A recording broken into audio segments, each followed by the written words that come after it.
জাতীয় নাগরিক পার্টি এনসিপির উত্তরাঞ্চলের মুখ্য সংগঠক সার্জিস আলম জানিয়েছেন, শাপলা প্রতীক পাওয়ার ক্ষেত্রে কোনো আইনগত বাধা নেই।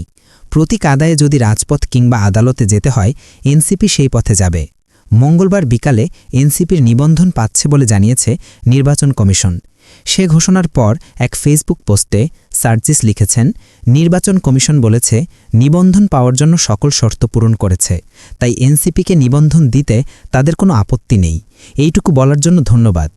এরপরই শাপলা প্রতীক ইস্যুতে নিজেদের আগের অবস্থানে অটল থাকার ঘোষণা দিয়ে তিনি বলেন, কিন্তু শাপলা মার্কা দেওয়ার ক্ষেত্রে নির্বাচন কমিশন কোনো অদৃশ্য শক্তির প্রভাবে এনসিপির সঙ্গে স্বেচ্ছাচারিতা এবং বৈষম্যমূলক আচরণ করছে।